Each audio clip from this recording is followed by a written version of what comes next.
most freaky builds you'll ever see. His arms, he can scratch his knees standing up and slap you from across the room.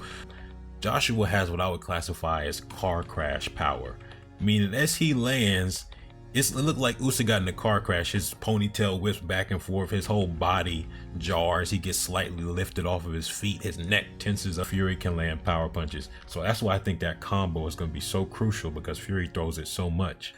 To be honest, I forgot that I did an Usyk analysis versus Joshua in the first fight, so you can go watch that. But this analysis is going to be more poignant and it's going to be more focused on looking at what Fury can bring to the table that might give Usyk trouble, just like the previous breakdown was more so the vice versa, how Usyk can give Fury trouble. These are my data collection pre-fight analyses before I get to the actual prediction simulation tomorrow. So hit that like button and subscribe. Also, get down in the comment section. As always, there's a pinned comment about a discussion. Now let's talk science. So in the previous video with Fury, I gave him credit for being good with positioning versus southpaws, even though he doesn't fight too many southpaws. Usyk, of course, is great with that as well, particularly with the jabs, which is going to be a central element to this fight. The jab is going to determine, the lead hands are going to determine so much. So Joshua's jab goes outside. Usyk gets his his right shoulder inside and touches Joshua. We're going to look at some better examples where he's sitting down on those jabs. So look at what happens when Usyk steps in. So they're hand fighting right now, but look at what happens when Usyk steps in and jabs at the glove. When Usyk steps in and jabs at the glove, Joshua responds by hand fighting, pushing it back, you know, extending that lead hand. So the next time Usyk steps in and throws out a jab, he gets inside with that lead shoulder and he lands a much harder, cleaner jab. So he manipulates kind of the pattern of Joshua's hand fighting to get inside and land a powerful jab. Now, speaking of jabs, it's moments like this where even though that jab doesn't land, obviously Fury has the reach of a cryptid. He has one of the most freaky builds you'll ever see. His arms, he can scratch his knees standing up and slap you from across the room. So because of that, first of all, let me take note of the fact that Joshua is backing Usyk up. I think that's going to be one of the two key components of the game plan. When you're facing Usyk or Lomachenko, we already know they're going to want to back those fighters up and attack the body. So Fury's going to be backing Usyk up just like how Joshua was. But the difference is that jab is going to be touching Usyk a lot more, especially early on. It's going to give Usyk a lot of trouble because of that, those long knee scratching arms of Tyson Fury. And in addition to that last point, Usyk's, not Usyk, but Fury's jab, both of their jabs, but Fury's jab compared to Joshua's is more dynamic. It's coming from so many more different angles. It's kind of snappier to some extent. It's not as heavy, obviously, though.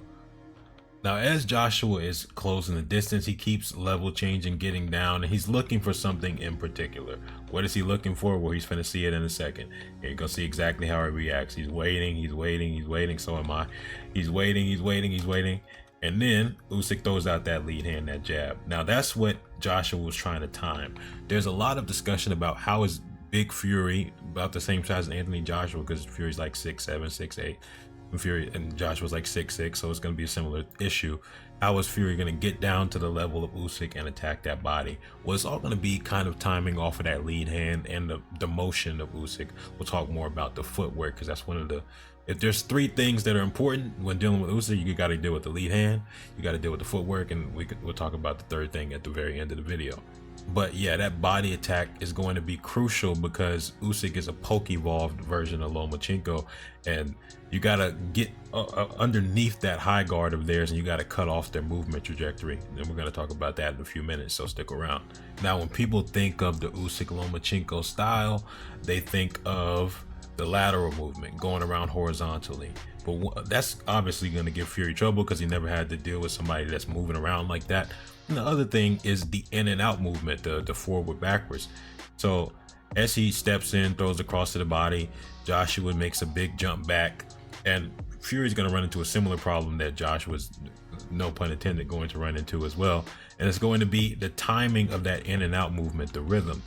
Because Fury, if he's going to want to be advancing, which I expect him to, at least for some parts of this fight, he's going to want to be advancing. After he gets backed up from some feints, he's going to want to walk back forward like how Joshua is. He's going to want to reclaim territory, and Usyk is going to be expecting that. So he's going to have that bounce and then jump back in as you're coming forward, so you can't really escape that attack. Now this level change feint from Joshua gets a big reaction out of Usyk because that body work is crucial, but when it comes to feints, that level change feint is, I think, going to be the primary and the key, the most crucial feint for Tyson Fury, who works a lot of his offense off of feints.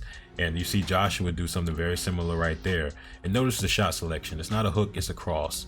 And I think when it comes to dealing with the movement, that's number two. We talked about the lead hand. Dealing with the movement of Usyk, body shots, straight shots in particular, to deal with in and out movement, so crosses, jabs to the body to deal with in and out, straightforward movement.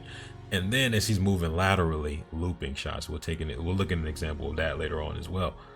Like I said earlier, timing those body shots is all about timing. Yeah, timing the body shots. So lead hand battle, and Usyk's attention is up top. As his attention is up top, Joshua can go down low, and he damn near knocked Usyk. Usyk jump up off the ground. I guess that's why Fury called him a rabbit, but those body shots, Lord.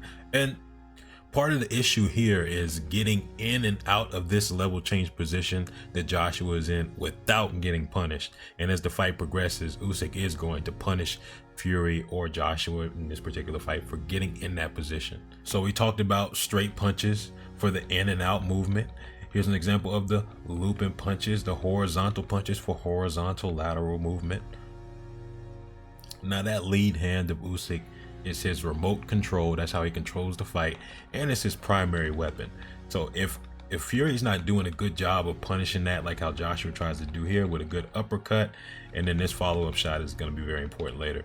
If he's not doing a good job of punishing that lead hand, countering that lead hand, Usyk is going to have his way in this fight. And so a big part of the game plan is obviously, one, dealing with the lead hand, two, dealing with the movement, and the third thing is going to be related to this left hook. I think this left hook for Fury, other than the jab, that left hook is probably going to be the most important punch, and we'll break down why in a little bit. Now, while I do rate Fury as a good puncher, I do have to point out there is a difference. Like how I pointed out with Wallin, he's weaker in a lot of areas in Usyk, and Joshua's weaker in some areas in Fury. But one area where Joshua definitely has the advantage is stuff like this. If you look at when Joshua, I don't even know if the shot lands on the body, it might even land on the arm. Joshua has what I would classify as car crash power, meaning as he lands, it looked like Usyk got in a car crash. His ponytail whips back and forth, his whole body jars, he gets slightly lifted off of his feet, his neck tenses up, his arms discombobulate. Now that power from those body shots, Joshua's body shots are going to be more impactful, but with power, sometimes it's the precision and the timing. So in the activity of Fury, he might work the body more than Joshua. So it's going to be hard for Fury to damage Usyk to the same degree as someone like AJ or Dubois or, anyone like that. But Fury can work with activity and consistency and accuracy to get to Usyk and wear him down. Now, I kept hinting at this third thing. I said, one, the lead hand, and two, the movement. The movement you deal with the body shots, the lead hand you try and counter, also with body shots probably, but other shots as well. Now, this combo right here, I think is going to be the number one most important combo in the fight. And why do I say that? Well, Fury constantly and consistently throughout almost all of his recent fights throws this combo a lot. 3-2, slaps with the 3, big long left hook, and follows up with either a cross or uppercut or a forward, generally a cross. But the reason why that left hook is so important, for one, it's going to be coming from such a long range, it's going to throw Usyk off.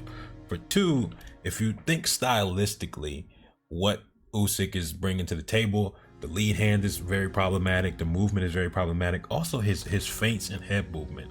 And Usyk and Lomachenko have that what people call a pre-slip, or just kind of like a preemptive kind of defense that also serves as a feint. And so it's usually to that outside, and the outside is where that left hook is coming from. And so now Usyk is going to be pulled into alignment with the right shoulder where Fury can land power punches. So that's why I think that combo is going to be so crucial, because Fury throws it so much. But again, the adaptations that's what's going to make this fight so fun. Usyk is not just going to let you keep working his body, getting down low, level change. You see Joshua meet Usyk at his level. He gets down, level changes, tries to work the body. Usyk repositions and blasts him and rocks him. You can see Joshua kind of, in zombie mode. And then you can tell Joshua's really hurt, not just by his legs, but by his reflexes. He can't move his head. And obviously, Fury's chin is way better than Joshua. However, when it comes to concussive power, it's one thing to be able to deliver a lot of force like Anthony Joshua. Obviously, that helps when knocking someone out. But the two primary things that lead to knockouts have less to do with power and more so to do with timing, when someone least expects it, so their brain can't unconsciously brace for it, and then placement, hitting them on the chin, temple, whatever. So Usyk absolutely can hurt Fury, and Fury absolutely can hurt Usyk, which I don't know who will hurt who, or if they both will get hurt, or if no one will get hurt. But regardless of that, they both have the tools to outbox each other, and they both have the tools to hurt each other. I don't know. That's what makes it so interesting. This fight is a lot closer than I originally pictured, and we'll talk more about that Friday. But get down in the comment section. I want to hear your thoughts as always, fight scientist. I'm going to keep looking at stuff as I prepare for that prediction and simulation for one of the most important fights of the past, quarter of a century, 25 years. So yeah, let's get ready for that. I'll see y'all later, fight scientists. Immortality Serum out.